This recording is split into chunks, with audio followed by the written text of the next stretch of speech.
Salut les gars, bienvenue sur YouTube. Petite vidéo un peu plus longue pour vraiment vous aider à arriver en Australie.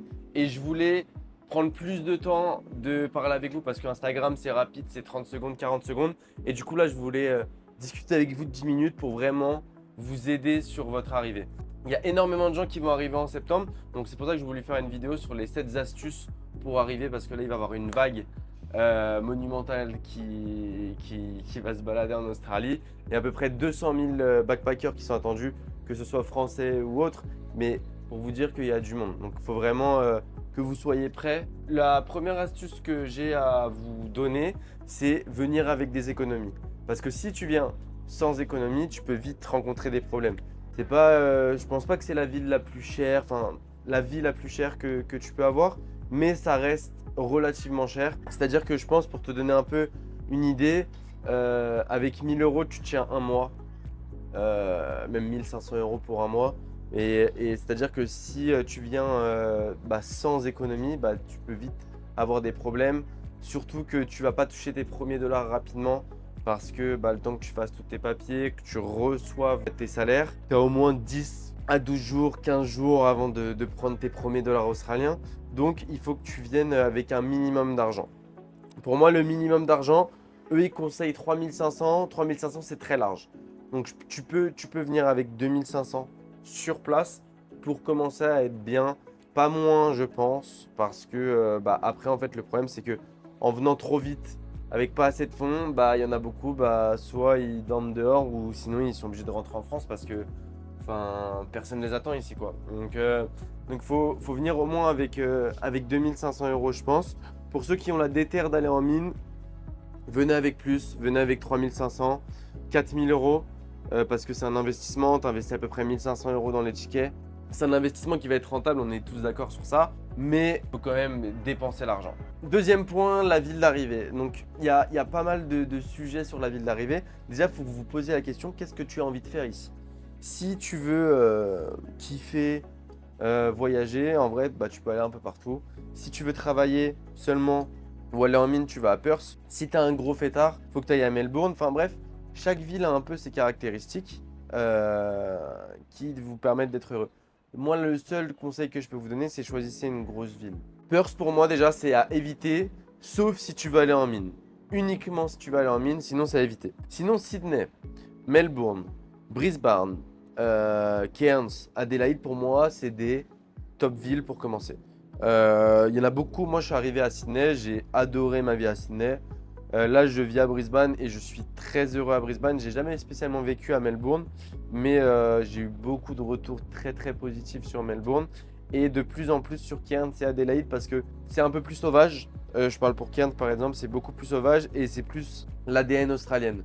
Donc c'est vraiment chouette. Il y a pas mal de fermes là-bas et Adélaïde c'est vraiment pas mal aussi. Il y a t'es au bord de mer, ce qui manque à Brisbane par exemple. Mais il y a moins de français, donc si tu vas apprendre l'anglais, c'est beaucoup mieux. Voilà un peu les conseils que je peux te donner au niveau des villes. Fais en fonction de ton profil, ce que tu as envie de faire. Si tu as envie de voyager, si tu as envie de kiffer, si tu as envie de travailler, tu vois, tu peux ajuster. Toutes les villes sont bien, pars juste sur une grosse. Valise ou sac à dos? Écoute, il y a plein de points. Moi, je sais que je suis parti en valise tout le temps parce que je savais que j'allais me poser. La première année, j'ai eu une valise et pourtant j'ai fait du van pendant plus d'un an. Mais j'ai eu la chance de rencontrer un Australien qui a gardé ma valise pendant un an. Sinon, on aurait été dans la merde. Et je pense qu'on aurait dû l'acheter pour en racheter une parce que c'était invivable d'avoir une valise dans un van. Donc si tu as comme projet, ne serait-ce que faire 1 à 2 mois de road trip en Australie durant ton année, pour moi, il faut que tu partes sur du sac à dos. Si tu sais que tu vas te poser dans une ville, être relativement nomade, enfin rester au même endroit ou faire des allers-retours en mine, tu peux te permettre une valise parce que c'est quand même plus confortable. Mais si tu sais que tu as envie un peu de kiffer, de bouger et tout, sac à dos tous les jours. Après, un point aussi qu'il faut que tu fasses rapidement, c'est qu'il faut que tu saches où tu vas. Donc c'est-à-dire que tu vas kiffer tes premiers jours, il faut que tu vas faire tes papiers. De toute façon, je te ferai une vidéo dédiée à ça, mais tu vas faire tes documents, tu vas tout faire. Mais en fait, il faut que tu te dises qu'est-ce que j'ai envie de faire ici. Pourquoi? Est-ce que tu as envie de passer tes tickets? Est-ce que tu as envie de faire la wildcard? Est-ce que où tu veux aller en gros? Et moi, ce que je te conseille vraiment pour que tu sois bien dans ta tête, c'est de booker 10 à 15 jours d'hostel en arrivant. C'est le minimum et comme ça, vraiment, tes 15 premiers jours, tu sais où tu dors et tu peux te concentrer sur ce que tu as envie de faire. Tu vas rencontrer des gens en Australie et donc tu vas avoir des opportunités, que ce soit voyage, travail ou des bonnes rencontres tout court. Donc tu pourras possiblement faire une coloc avec eux. Mais il faut absolument que tu aies tes 15 premiers jours qui soient bookés dans un hostel. Pour moi, c'est le mieux. Il y en a qui vont Airbnb ou hostel, t'as pas spécialement le confort, mais tu rencontres tellement de monde que c'est cool. Le problème des hostels, c'est qu'il y a de plus en plus de Français et c'est un peu dommage, pas de fait qu'il y a que des Français, mais c'est dommage qu'il y ait un peu moins de nationalités et j'ai l'impression que les autres nationalités ne choisissent pas spécialement les hostels. Moi, je te conseille d'aller en hostel et au bout de tes 2 semaines, tu pars en colocation avec des étrangers. Là-bas, ici, il y a Flightmate, c'est une application qui marche très bien. J'ai des potos, ils ont trouvé en 4-5 jours un top appart en ville là, avec des Japonais et des Brésiliens. Donc ils sont 6 dedans avec 3 chambres et c'est le mieux. Un point super important aussi, c'est l'anglais.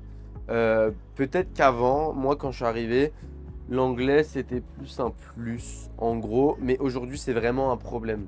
Donc c'est-à-dire que si tu n'as pas l'anglais, tu te fermes toutes les portes. Mais c'est même pas un petit peu, c'est toutes les portes. Ici, dis-toi, il y a des Anglais, enfin des Australiens, il y a des Anglais, des Brésiliens, des Canadiens, il y a des Japonais et tous ces gens-là parlent mieux anglais que nous.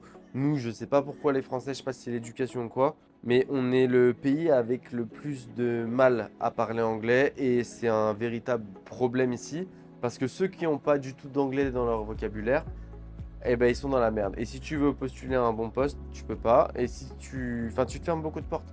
Donc, s'il te plaît, apprends l'anglais. Donc, il y a plein de façons de faire. Soit tu prends des cours. Nous, on propose des cours d'anglais également. Mais il faut que tu mets ton téléphone en anglais, parle anglais, regarde tes séries en anglais. C'est dur, hein, mais c'est pas du tout la langue la plus dure à apprendre. Je pense que quand tu sais parler français, tu peux te permettre d'apprendre l'anglais parce qu'il n'y a pas de conjugaison. T'as même pas besoin d'être bilingue, mais en fait, il faut que tu comprennes ce qu'on te dise et il faut que tu puisses communiquer un minimum. Faites un travail sur ça si tu parles pas anglais parce que c'est vraiment primordial pour ton voyage et vraiment c'est une priorité et sans doute ceux qui trouvent pas de travail et ceux qui rentrent, c'est sans doute à cause de l'anglais. Et voilà, donc anglais impératif. S'il te plaît, apprends un minimum.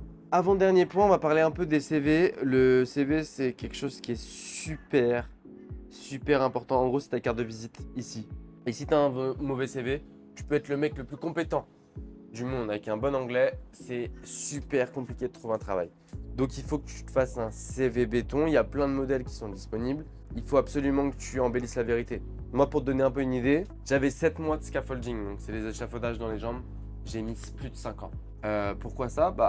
Parce que d'une part, c'est faux. Et d'autre part, c'est si j'aurais mis 7 mois, ils m'auraient jamais pris.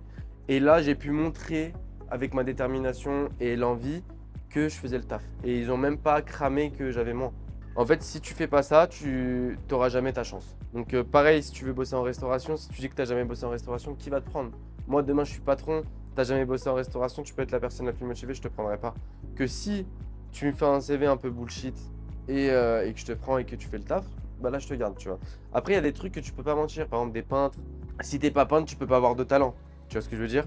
Donc, même par exemple, électricien ou médecin, tu vois, tu peux pas mentir sur des trucs comme ça. Mais il y a des métiers manuels, serveur, démolition, labouring, landscaping, c'est des métiers que tout le monde a accès. Même bosser en ferme, tu vois, tout le monde a accès, mais demande un CV ferme. Donc, il faut absolument que tu mettes 1, 2, 3 ans de mensonge et tu seras obligé de faire ça. Donc voilà un peu pour cette vidéo. Nous, on a un accompagnement qui pourra vraiment t'aider en Australie où tu auras vraiment une série de vidéos. Donc, tu as juste à remplir le Typeform juste en dessous. Et comme ça, nous, on se fait un appel et on pourra vraiment t'accompagner et t'aider, te donner un maximum de tips et également te donner tes contacts pour réussir en Australie, si tu vas aller en mine.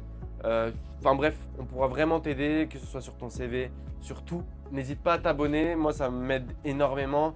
J'essaye de diversifier mon contenu. Donc si tu as des conseils ou quoi, n'hésite pas à me les dire. Moi je suis ouvert à tout, je suis là pour aider les gens. Donc ça fait plus de 3 ans et demi que je suis en Australie. J'ai un savoir que j'ai envie de transmettre. Donc c'est aussi simple que ça. Et puis n'hésite pas à me rejoindre sur Instagram, sur TikTok et tout ça. Je te fais des bisous et puis on se revoit la semaine prochaine.